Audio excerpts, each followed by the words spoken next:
topic is about pre-approval versus pre-qualification. Pre-approval, I would suggest go straight to that. But there is also pre-qualification. Pre-qualification is usually where you start.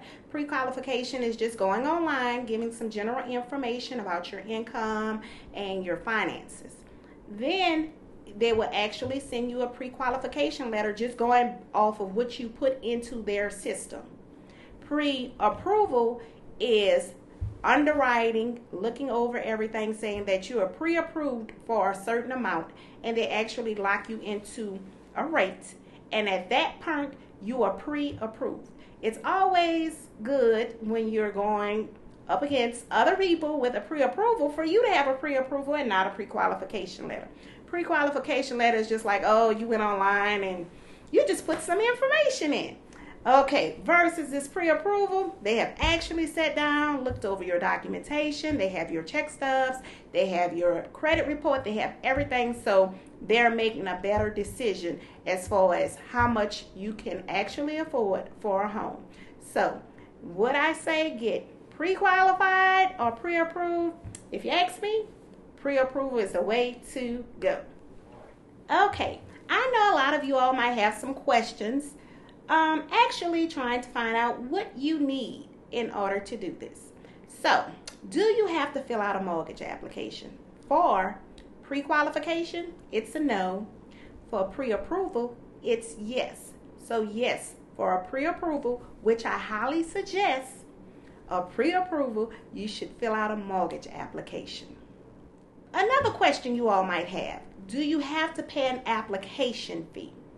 For a pre-qualification, it's no. For a pre-approval, it's yes, because you're actually submitting an application to the lender to get approved for a certain amount for your home. Is there a fee for a credit report? Yes, there are. There are fees for the credit report. It varies. It depends on which lender you're applying with.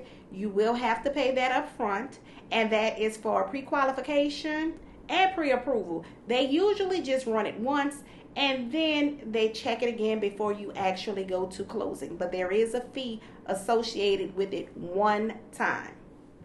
And if you had a question, will the lender give you an estimate of your closing costs? Because everyone asks that.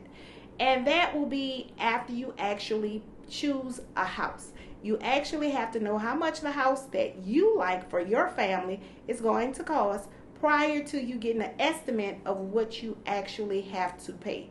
So at the beginning, you will not know, but usually it's anywhere from 3 to 5, depending on if you're going conventional.